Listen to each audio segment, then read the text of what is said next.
안녕하세요. 인간관계 갈등 사례와 이에 따른 해결 방안에 대해 발표할 1조입니다. 저희 조언 소개입니다. 먼저 저는 의사소통 이론, 김인원님은 사회교환 이론, 조영경님은 의존성 성격 장애, 박서영님은 역할 이론, 서효정님은 교류 분석 이론, 윤예진님은 평가 단계를 발표하면서 진행하겠습니다. 다음은 목차입니다.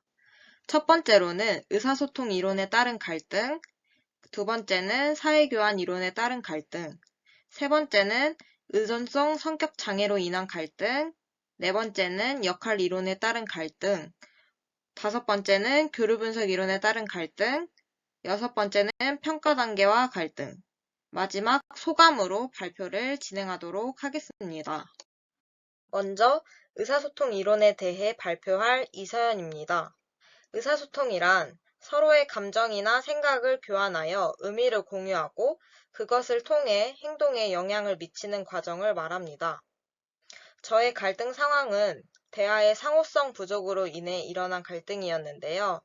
오랜만에 남자친구와 데이트를 하며 대화를 나누던 중 남자친구는 스마트폰만 보며 제 이야기에 집중하지 않는 무성의한 반응을 보였습니다.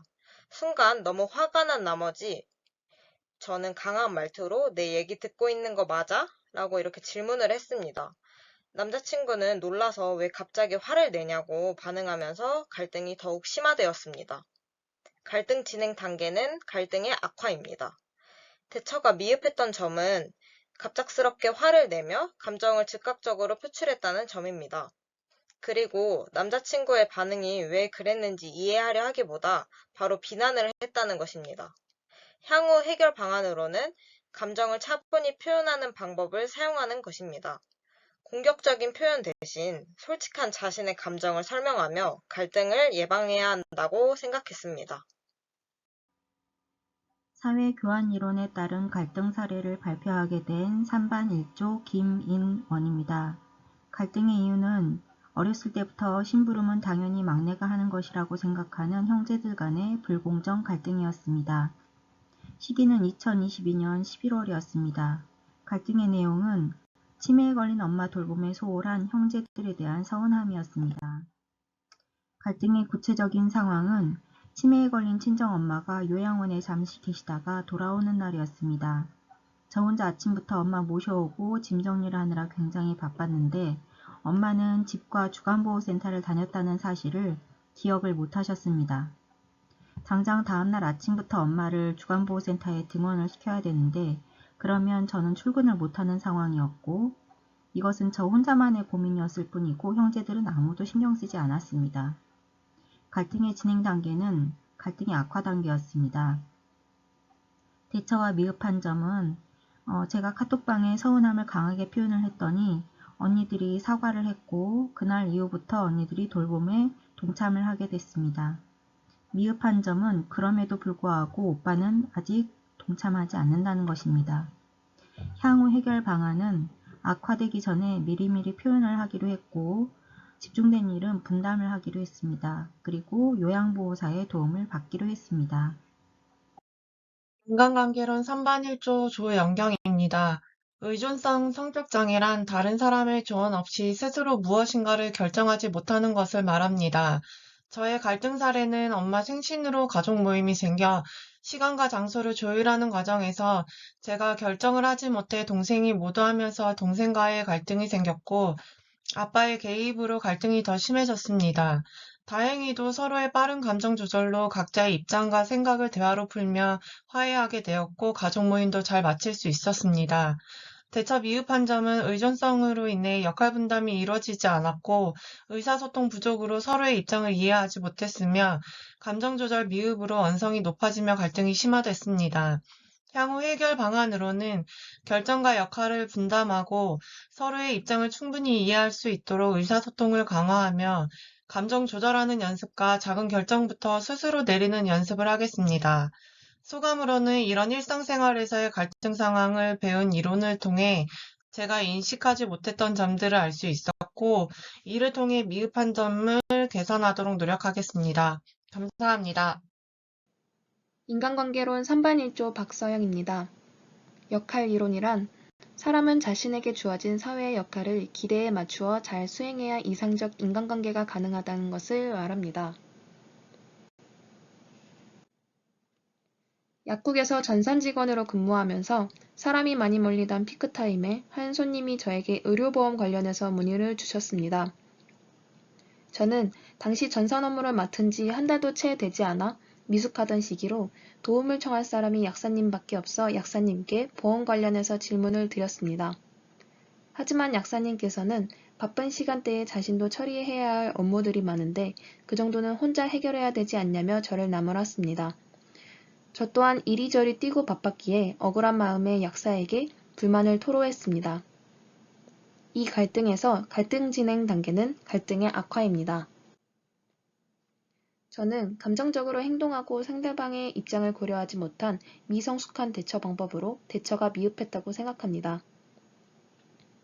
향후 해결 방안은 감정을 컨트롤할 수 있도록 연습할 뿐더러 상황에 맞는 자신의 역할을 파악하고 문제 해결 능력을 향상시켜야 합니다.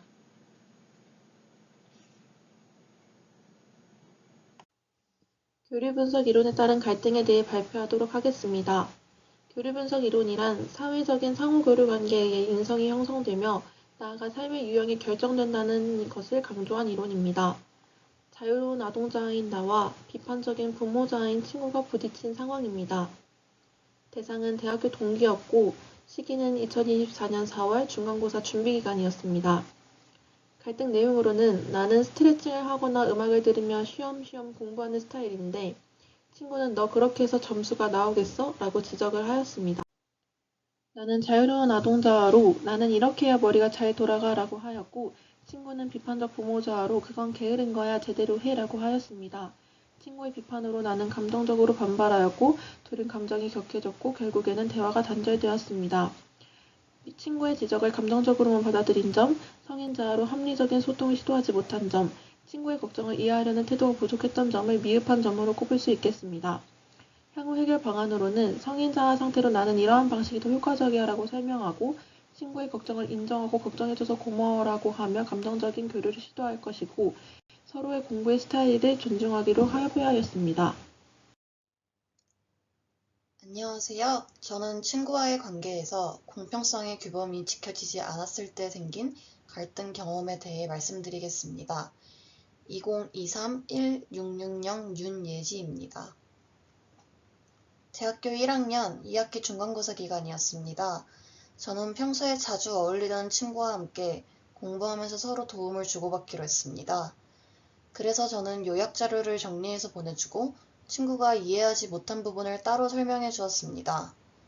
하지만 시험이 끝날 때까지 친구는 저에게 별다른 도움을 주지 않았고 고맙다는 말 한마디조차 하지 않았습니다.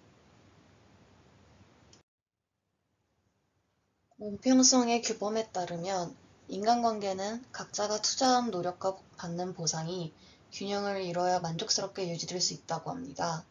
그런데 이 상황에서는 제가 한 노력에 비해 친구로부터 받은 보상이 너무 적었고 그래서 자연스럽게 실망감과 서운함이 생겼습니다.